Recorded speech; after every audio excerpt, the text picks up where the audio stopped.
이 시간 익숙한 것과 결별하라 라는 제목으로 하나님의 말씀을 증거하겠습니다. 안디옥 교회 안에 교리 논쟁으로 인해 큰 다툼이 벌어졌었죠. 자칫하면 교회가 쪼개질 위기에 있었습니다. 안디옥 교회는 개척된 지 몇 년 안 되는 교회였다는 것이죠. 교회의 뿌리가 너무나도 약했기 때문에 쉽게 흔들릴 수 있었습니다. 자칫 잘못하면 공중분해될 수 있는 위기에 직면했었죠. 그러나 교회 리더십이 지혜로운 결정을 내려서 이 위기를 극복해 나갔던 것입니다. 위기는 또 다른 기회다 라는 말이 있죠. 얼마 전 대한민국의 상황을 설명하는 것 같습니다. 일본에서 대한민국을 향해 수출 규제라는 무역 보복을 단행했습니다. 규제 품목 안에 에칭가스라고 하죠. 불화수소가 포함되어 있어서 반도체의 핵심 소재였잖아요. 불화수소를 수출 규제하면서 대한민국에 비상이 떨어졌어요. 처음에는 삼성이 상당히 당황했었죠. 삼성의 주력 사업이 반도체였잖아요. 큰 타격이 예상되었어요. 그러나 삼성이 발빠르게 대처해 가면서 국내 생산 개발을 지원하고 기술 자립이 이루어지게 된 것입니다. 공급이 다변화되면서 안정적인 공급망을 확보하게 되었던 것입니다. 이 규제의 내막을 보면 일본이 한국 대법원의 강제징용 배상 판결에 대한 보복이었다라는 말을 하고 있는 것입니다. 일본의 수출 규제는 한국의 큰 위기였지만 그러나 그 위기가 또 다른 기회가 되었던 것입니다. 더 이상 일본에게 끌려다니지 않게 되었다는 것이죠. 우리는 이럴 때 이런 한자성어를 쓰잖아요. 전화위복이다. 화가 도리어 복이 되었다 라는 말을 하게 되어진다는 거예요. 안디옥 교회도 마찬가지였던 거예요. 자칫하면 교회가 쪼개질 위기에 있었지만 이 위기가 기회가 되어서 교회가 더욱 든든히 서게 되어지고 온 성도들이 한마음이 되어서 다시 한번 세계 선교를 감당하게 되었던 것입니다. 2021년에 우리 나눔교회가 코로나 바이러스로 인하여서 여전히 위기의 국면을 맞이하고 있습니다. 그러나 우리는 이 위기를 위기로서 끝낼 것이 아니라 새로운 기회로 도약해야 한다는 것이죠. 어떻게 이 위기를 헤쳐나갈 수 있을까요? 우리는 다양한 말씀 증거와 뜨거운 기도를 통해 이 위기를 극복해 나가는 것입니다. 2021년에 우리 나눔교회 모든 성도들이 성경을 통독하고 있습니다. 성경 통독을 통해 우리의 내면의 영적 강화를 이루는 거예요. 그리고 개인적으로 각 가정에서 예배를 드리며 더욱 기도에 집중하는 거예요. 자녀들의 머리에 손을 얹고 기도하는 거예요. 남편과 아내가 한마음이 되어 기도하는 거예요. 가정마다 기도의 불길을 일으켜서 이 위기의 순간 나눔교회가 다시 한번 독수리와 같이 도약할 수 있기를 간절히 소원합니다. 말씀과 기도로 이 위기를 극복해내는 우리 나눔교회 될 수 있기를 주님의 이름으로 축원합니다. 아멘. 사도행전 15장에 보면 안디옥 교회의 갈등을 해소하기 위해서 예루살렘 교회가 회의를 소집합니다. 양측이 서로 치열한 대립을 벌이며 열띤 토론을 진행했다는 것이죠. 회의가 마무리될 쯤에 교회 어른격인 베드로가 나와서 발언을 합니다. 그리고 회의의 의장격인 야고보가 최종 결론을 내리게 되죠. 우리가 지난주에 봤던 내용이에요. 그런데 제가 지난주에는 야고보에 대한 이야기는 말씀드리지 않았어요. 그러니까 짧은 설교 시간 안에 본문의 모든 내용을 다 다루기에 어려움이 있다는 거예요. 그러니까 여러분들이 제 설교를 듣기 전에 혹은 설교를 듣고 나서 성경을 읽어가면서 예습 복습을 하는 거예요. 아, 우리 목사님이 이런 내용들은 언급하지 않으셨는데 이런 내용들이 있었구나 라고 여러분들이 깨닫는 거예요. 그래서 여러분과 제가 한마음이 돼서 말씀을 선포하고 말씀을 공부하면서 말씀 속에 은혜를 발견하는 거예요. 예루살렘 회의의 결론은 무엇입니까? 할례 받지 않은 자도 교회 공동체 안에 들어올 수 있다. 할례 받지 않은 자도 구원받을 수 있다. 이것이 결론이었잖아요. 회의의 결론이 나왔으니까 이제는 안디옥 교회에 통보를 해줘야 되잖아요. 어떤 방법으로 통보를 할까요? 바울과 바나바가 그 회의에 참석했어요. 그들에게 가서 바로 알려주게 해도 되었던 거예요. 어차피 바울과 바나바는 안디옥 교회로 돌아가잖아요. 아니면은 따로 결정 통지문을 만들어서 안디옥 교회에 발송하면 되는 거예요. 예루살렘 교회가 이런 결정을 내렸다라고 알려주면 되는 거예요. 그런데 예루살렘 교회는 교회 대변자격인 유다와 신라를 세워서 안디옥 교회로 파송한 것입니다.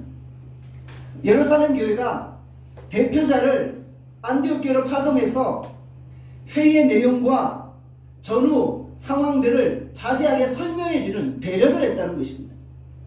왜 그랬을까요? 바울과 바나바가 결정한 내용을 그냥 가서 전달해도 돼요. 그런데 일부 사람들이 바울과 바나바의 설명을 믿지 않을 수도 있었던 거예요. 왜냐하면 바울과 바나바도 갈등의 당사자였기 때문이에요. 또한 결정문을 만들어서 발송하는 것도 뭔가 문제가 있다라고 사람들이 이야기할 수도 있었던 거예요. 괜히 상황이 더 복잡해지고 꼬일 수 있었던 거예요. 그래서 예루살렘 교회가 대표자를 세우고 안디옥 교회로 파송했던 것입니다. 대표자 두 사람을 뽑는 과정을 살펴보면 아주 지혜로웠다는 것을 보게 되어져요. 바사바라는 유다와 신라를 세웠죠. 바사바라는 유다는 유대인이었어요. 신라는 실로아노, 헬라인, 이방인이었던 거예요. 지금 다툼이 누구의 다툼이에요? 이방인과 유대인 간의 다툼이었던 거예요. 그래서 유대인의 대표자와 이방인의 대표자를 세워서 그들에게 안디옥 교회로 가서 결정문을 낭독하고 서로의 입장에 따라서 자세하게 상황을 설명하라고 이야기하고 있는 것이죠. 우리는 예루살렘 교회가 안디옥 교회의 상위 기관이니까 그냥 결정한 대로 따라 이렇게 하면 될 거라고 생각하는데 결코 그렇지 않다는 거죠. 예루살렘 교회는 일방적으로 통보하지 않았어요. 일방적인 결정 통지문만 딸랑 보낸다고 근본적인 문제가 해결되어지는 게 아니에요. 이 다툼으로 인해 서로 간에 상처가 생긴 거예요. 그 상처를 아물게 해줄 필요가 있었던 것입니다. 자세하게 설명하면서 반대편을 포용하고 그들의 상처를 치유해 줄 필요가 있었던 것입니다. 나눔교회가 이제 역사가 점점 깊어지면서 더 많은 다툼이 생길 수 있을 거예요. 그렇죠? 교회가 점점 성장하고 커지다 보면 이런저런 다양한 갈등들이 생길 수 있다는 거예요. 그럴 때 주의 말씀에 비추어서 우리 자신들을 돌아보는 거예요. 우리 어떤 결정을 내렸다고 일방적으로 통보하는 것으로 끝내는 것이 아니에요. 반대자들을 세심하게 품어야 되는 거예요. 반대자들에 대해서도 배려할 수 있어야 된다는 거예요. 그래야지 다툼이 해결되어지고 문제가 풀리게 되어지는 거예요. 다툼에 대한 결론이 났어요. 그러면 이 문제를 이제 마무리 짓기 위한 해결 방법도 매우 중요하다는 것이. 마무리를 잘해야지 이 위기가 또 다른 기회로 우리에게 다가오게 되어 이루어진다는 것이죠. 오늘 본문 사도행전 15장 22절에서 23절에 이렇게 말씀합니다. 우리 다 함께 사도행전 15장 22절에서 23절 말씀 함께 읽겠습니다. 시작. 이에 사도와 장로와 온 교회가 그 중에서 사람을 택하여 바울과 바나바와 함께 안디옥으로 보내기를 결정하니 곧 형제 중에 인도자인 바사바라는 유다와 실라더라. 그 편에 편지를 붙여 이르되 사도와 장로된 형제들 안디옥과 수리아와 길리기아에 있는 이방 형제들에게 문안하노라. 아멘. 예루살렘 교회 대표자들이 이방인 신자들을 형제라고 표현하고 있다는 것이. 본문 한번 살펴보세요. 형제라는 단어가 3번 등장하고 있죠. 형제라는 표현이 얼마나 정감이 있나요? 이 단어를 보면 뜨거운 형제애를 느낄 수 있는 거예요. 형제애를 느끼면서 사람들이 마음이 풀리는 거예요.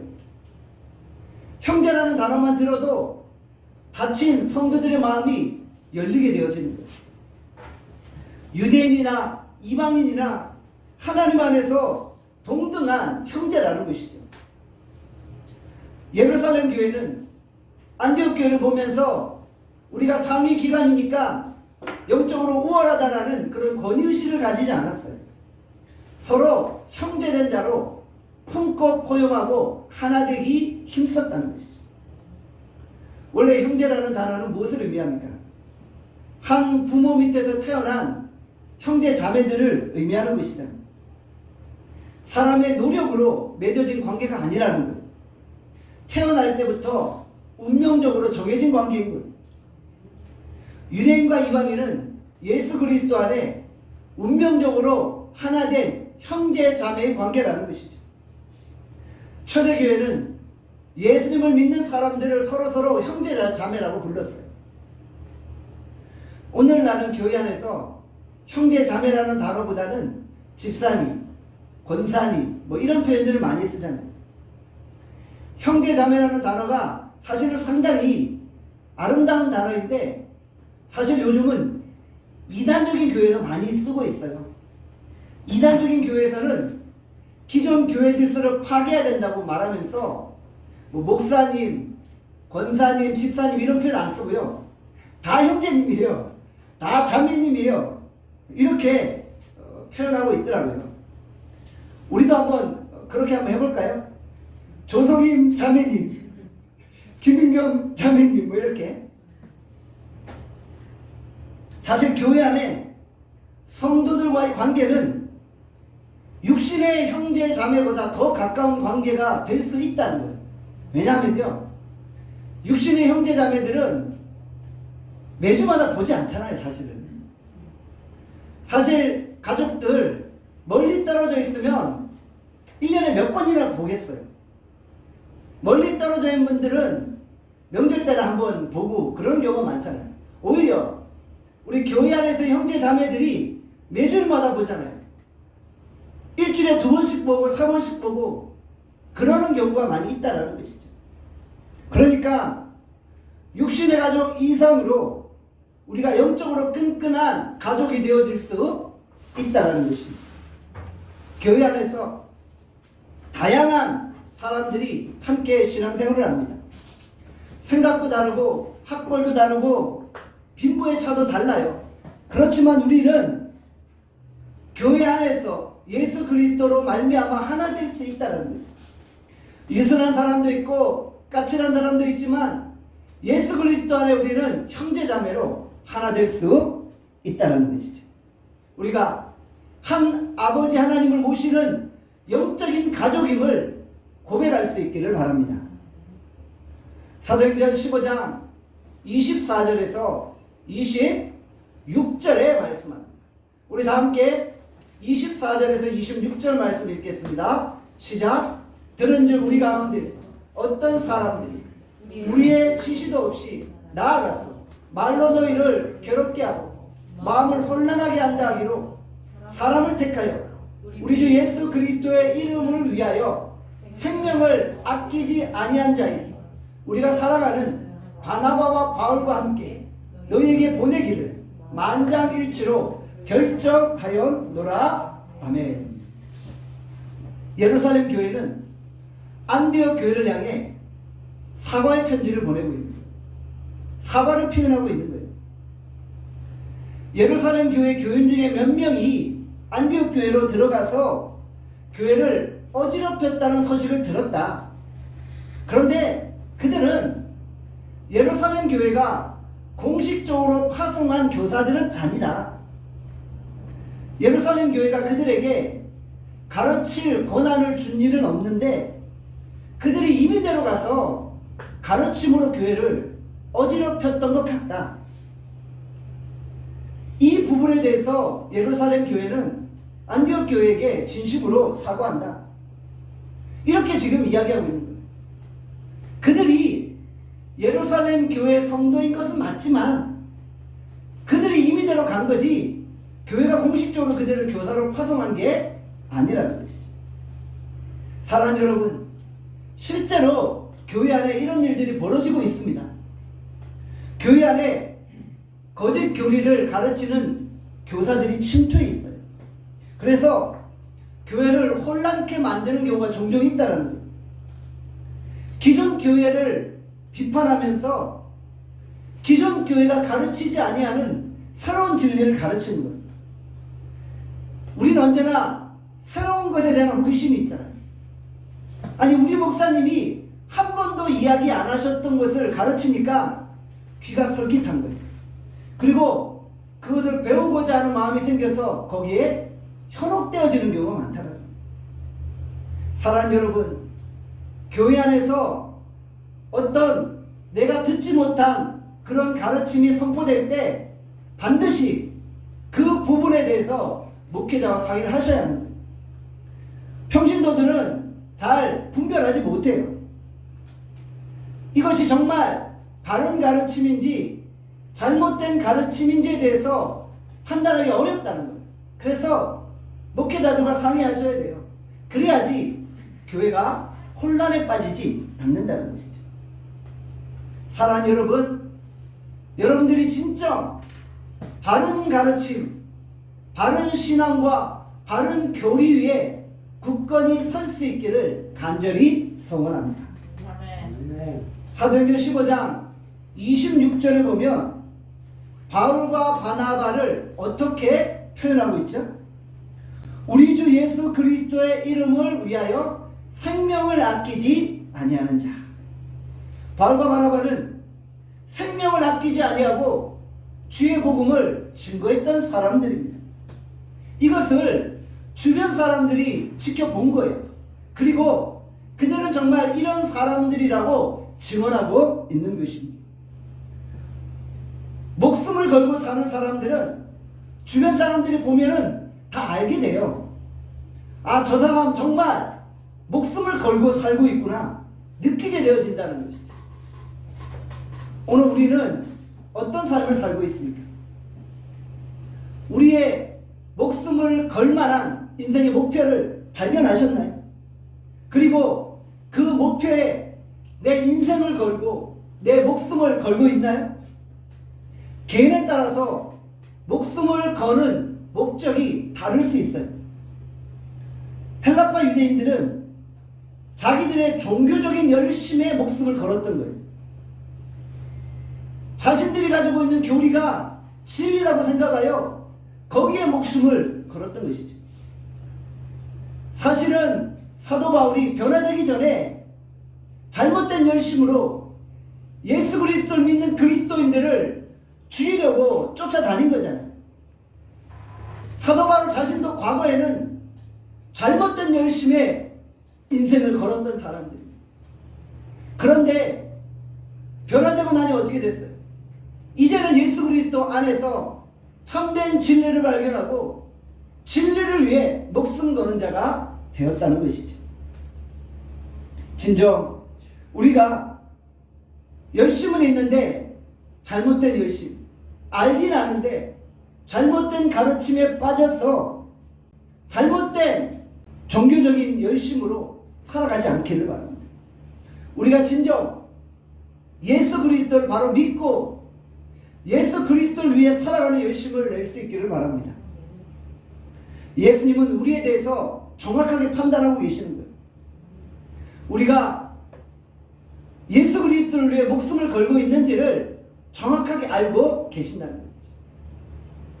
제가 여러분들에게 이런 말씀을 드렸어요. 저는 나눔교회를 세우는 일에 내 인생을 걸었다. 저는 나눔교회를 세우는 일에 내 목숨을 걸었다. 이런 말들을 제가 종종 했었어요. 그런데 여러분들이 보시기엔 어떤가요?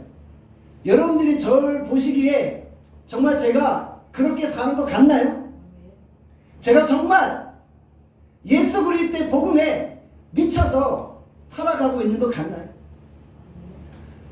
바울과 바나바는 주변 사람들이 그들을 복음을 위해 생명을 건자라고 증언해주고 있는 거예요. 저는 여러분들이 저를 향해 그렇게 말해줄 수 있기를 바랍니다. 제가 그런 인생을 살아야 되겠죠? 목숨을 걸면 사람들이 모일 수밖에 없는 거예요. 인생을 걸었는데 어떻게 사람들이 안 모이겠어요? 뜨거운 열정을 가진 사람들이 있으면 자연히 그 사람 주변에 열정을 가진 사람들이 모이게 되어지는 거예요. 그래 우리가 바른 열심, 바른 신학을 가지고 주의 사역을 감당해야 되겠죠. 그래야지 바른 생각을 가진 성도들이 모여 함께 복음을 위해 헌신하고 교회를 세우게 되어 주는 것입니다. 우리가 바울과 바나바처럼 예수 그리스도의 이름을 위하여 목숨을 걸고 예수님께 인정받을 수 있기를 간절히 서원합니다. 26절에 보니까 또 뭐라고 말씀하고 있나요? 만장일치로 결정하였노라 라고 말씀하고 있죠. 만장일치로 결정하였노라. 교회가 어떤 결정을 내렸어요. 그런데 그 결정이 만장일치로 통과되었어요. 쉬운 일일까요? 아니요. 결코 쉽지 않아요. 우리 나눔교회를 봐도 우린 쉽게 알 수 있잖아요. 그렇게 크지 않은 교회인데도 온 성도들이 하나로 마음을 모으기가 정말 쉽지 않다라는 거예요. 그런데 예루살렘 교회가, 그 대형 교회가 어떤 결정을 내렸는데 만장일치로 결정이 통과되었어요.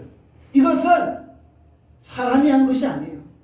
성령께서 역사하셔서 성령께서 모든 성도들의 마음을 하나로 모아주신 거예요. 그래야만 가능하게 되어지는 일이죠.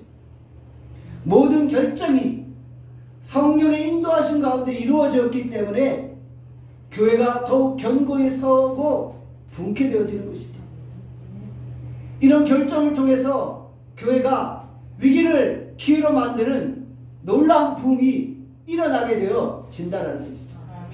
우리 나눔교회가 어떤 결정을 내릴 때 성령의 강력한 역사하신 가운데 성도들이 마음을 하나로 모으고 함께 한 방향으로 주의 복음을 위하여서 전진할 수 있기를 바랍니다. 사도행전 15장 28절의 말씀합니다. 사도행전 15장 28절 말씀 함께 읽겠습니다. 시작. 성령과 우리는 이 요긴한 것들 외에는 아무 짐도 너희에게 지우지 아니하는 것이 옳은 줄 알았노니. 아멘. 성령과 우리는 옳은 줄로 알았노니 이렇게 말씀하고 있죠. 저는 이 표현을 보면서 정말 예루살렘 교회가 이 다툼으로 인해 많이 기도했구나라는 걸 느끼게 되는 거예요. 얼마나 간절히 기도했는지를 저는 이 말씀을 보면서 그냥 마음속에 느끼게 되어지는 거예요. 왜요? 성령과 우리가 옳은 줄로 알았다. 그러니까 성령의 생각과 우리 모두의 생각이 똑같았다는 거예요. 성령의 결정과 우리의 결정이 하나 되었다는 거예요. 내가 기도했는데 이 기도가 성령의 기도였다라는 것이죠. 사실은 우리의 결정의 수준이 이 정도까지 올라가야 되는 거예요. 그냥 되어지는 건 아니에요. 우리가 기도 가운데 깊이 주님과 교제할 때만 이런 역사가 일어나는 것입니다. 내가 결정했는데 이 결정이 성령의 결정이에요. 내가 말했는데 이 말이 성령의 말이었다는 거죠.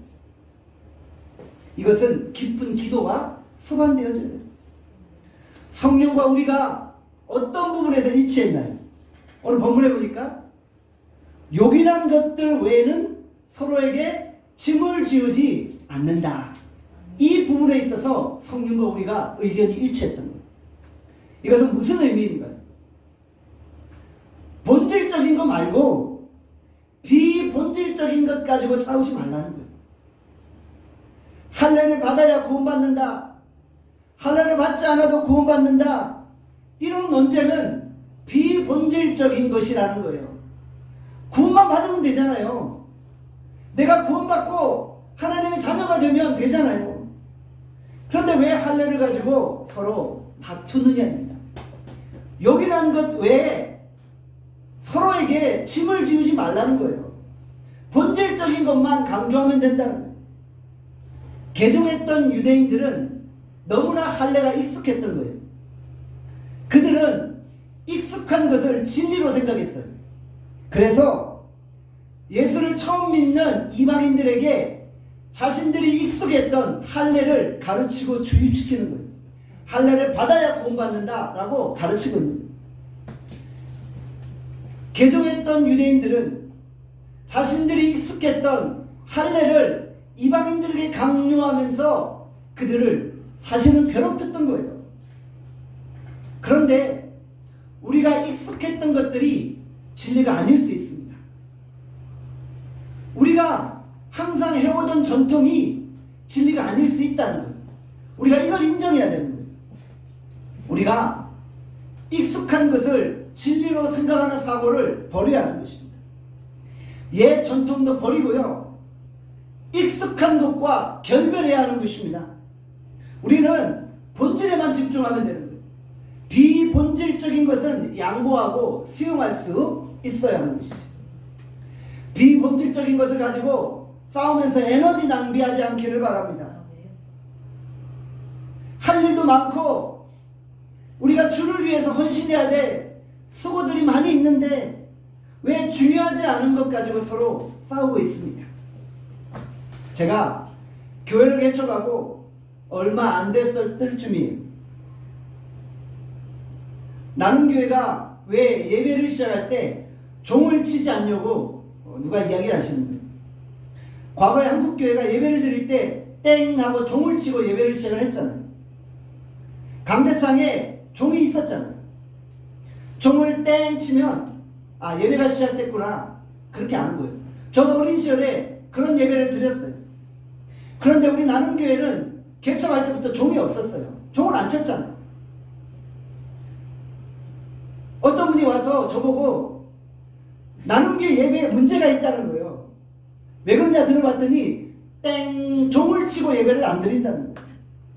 그런데 성경 어디에 예배 때 종 치고 시작하라는 규정이 있습니까? 그런 규정 없어요. 제발 좀 그런 규정이 있으면 저에게 좀 보여주세요. 나눔교회는 예배 중에 종도 안 치고 교동문도 안 하잖아요. 교동문. 제가 바로 이전에 섬겼던 교회에서는 예배를 드릴 때 교동문을 낭독을 했어요. 그런데 우리 나눔교회는 교동문을 낭독을 안 하잖아요. 어떤 분이 그걸 가지고 또 시비를 거는 거예요. 예배 시간에 왜 교동문을 낭독을 하지 않느냐.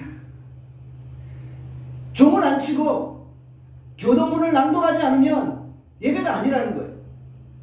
근데 진짜 예배가 아닌가요? 내가 과거부터 해왔던 것이 진리가 아니라는 거예요. 내게 익숙했던 것이 꼭 진리만은 아니라는 거예요. 사랑하는 여러분, 익숙한 것과 결별하시길 바랍니다. 제가 어린 시절이었어요. 제가 어린 시절에는 교회에 드럼이 없었어요. 드럼은 세상 음악 연주할 때만 치는 것이라고 하면서 드럼 자체를 금기시했었던 그런 시간들이 있었어요. 제가 어린 시절인데 기억이 나요. 교회에 드럼이 들어오는 과정에서 교회 장로님들과 청년들이 심하게 다툰 거예요. 엄청난 다툼이 있었어요. 장로님들은 본당 앞을 가로막으며 절대 교회 본당에 드럼을 설치할 수 없다고 완강하게 반대하시는 거예요. 교회 음악은 피아노하고 오르간만 연주해야 된다는 거예요. 아니 감히 어떻게 거룩한 성전에 세상 악기를 가지고 들어와서 교회를 더럽히느냐고. 정말 제가 그 당시 보기에 좀 말이 안 되는 것 같다 라는 주장을 펼치시는 거예요. 드럼을 치면 마치 이단인 것처럼 생각하셨던 것이죠. 그런데 1990년대 중반쯤 되니까 슬그머니 이제 본당 안에 드럼이 설치되기 시작했잖아요. 그리고 지금 한번 보세요. 교회 안에 드럼이 없는 교회가 어디 있나요? 거의 대부분의 교회가 다 드럼을 사용하잖아요.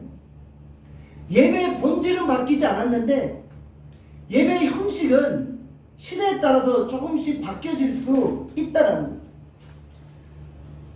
그러니까 요긴한 것 외에 서로에게 짐을 지우지 않는 거예요. 익숙한 것이 진리가 아닐 수 있음을 인정하고 문화적인 차이를 서로 수용할 수 있어야 되는 것이죠. 제가 과거에 사역했던 교회에서 이런 일이 있었어요. 저도 20대, 30대 초반에는 청바지를 자주 입고 다녔어요. 지금은 청바지를 안 입어요. 근데 젊었을 때는 종종 청바지를 입고 다녔는데 제가 사역 중에 평일이었어요. 교회에 한번 청바지를 입고 갔는데 그게 장로님과 맞닥뜨린 거예요. 저를 보시고 당황해 하시면서 목사님이 무슨 청바지를 입고 다니시냐고 이러는 거예요. 그러니까 제가 순간 당황했어요. 아, 저 장로님이 생각하기에는 목사는 젊어도 청바지를 입으면 안 되는구나. 그래서 제가 그때부터 청바지를 안 입어야 되겠다 라고 결심을 했어요. 그래서 지금까지 청바지를 안 입었어요. 그런데 청바지를 입고 안 입고가 무슨 복음의 진리와 관련이 있나요? 그렇지만 그분들이 그렇게 생각했기 때문에 제가 그것들을 수용한 거예요. 제가 그분들의 말을 수용했을 뿐이지 그것이 진리라고 여기지는 않았다. 저도 마찬가지예요. 요긴한 것 외에 제가 그것 가지고 왈가왈부하지 않게 되었던 것이죠. 여러분들 우리가 중요한 진리만 붙들고 가볍게 달리면 돼요. 우리가 핵심적인 복음의 진리만 붙잡으면 되잖아요. 예수 구원의 복음만 붙들고 그 다음부터는 가볍게 복음을 위해서 우리가 문화적인 차이를 수용하는 거예요. 우리 젊은이들에게 우리가 기성세대들이 가지고 있는 신앙들을 너무 주입시킬 때 그것들이 반감을 살 때가 있지 않나요? 그러니까 수용하고 우리가 함께 포용하고 품고 복음을 위해서 전진할 수 있어야 된다는 것이죠. 오늘 본문 31절에 이렇게 말씀합니다. 31절 함께 읽겠습니다. 시작. 읽고 그 위로한 말을 기뻐하더라. 아멘. 한동안 혼란에 빠졌던 안디옥 교회가 예루살렘 교회의 공문을 보고 기쁨이 충만했습니다. 마음의 부담감을 떨쳐버린 것. 사과와 위로의 말 듣고 그들을 이해해 주기 시작했다는 거죠. 큰 위기를 맞이하였지만 교회가 안정을 찾기 시작해. 그리고 교회가 더욱 평안하여 든든히 서게 되었던 것입니다. 교회가 직면한 위기를 슬기롭게 극복해 나가니까 더욱더 교회가 안정되게 성장할 수 있었던 것입니다. 35절의 말씀은 우리 35절 말씀 함께 읽겠습니다. 시작. 바울과 바나바는 안디옥에서 유하며 수다한 다른 사람들과 함께 주의 말씀을 가르치며 전파하니라. 아멘. 바울과 바나바가 수다한 다른 사람들과 함께 주의 말씀을 가르쳤습니다. 바울과 바나바가 혼자서 뛴 것이 아닙니다. 다른 사람들과 함께 뛰면서 협력했던 것입니다. 서로 마음을 모아서 협력하는 아름다운 모습을 보이고 있는 것이죠. 협력했던 사람들이 누구인지 이름은 기록되어 있지 않습니다. 그러나 바울과 바나바를 돕는 다수의 평신도 사역자들이 있었던 것입니다. 평신도 사역자들이 서로 화합하고 협력하면서 함께 주의 일을 감당한 것입니다. 목회자 혼자서 모든 사역을 다 감당할 수 없습니다. 혼자 사역하면 어느 순간 사역의 한계를 경험하게 되어지는 것이죠. 평신도 사역자들 모두가 각자 자기 위치에서 주어진 사역을 감당할 때 교회는 더욱 든든히 세워지고 주의 복음은 왕성하게 선포되어지는 것입니다. 나눔교회는 담임 목사를 돕는 평신도 사역자들이 많이 필요하다는 거예요. 목회자와 협력하여서 함께 교회를 세우는 것이에요. 지금까지 내가 익숙했던 신앙의 모습을 버리고 나눔교회의 신앙의 모습을 이제 닮아가면서 함께 마음을 모아 나아가는 거예요. 내가 이전 교회에서는 예배 드릴 때 땡 종을 쳤지만 나눔교회에서는 종을 안 치면 그것이 성경이 말하는 진리가 아닐진데 나눔교회의 모습을 수용하고 함께 나아가는 거예요.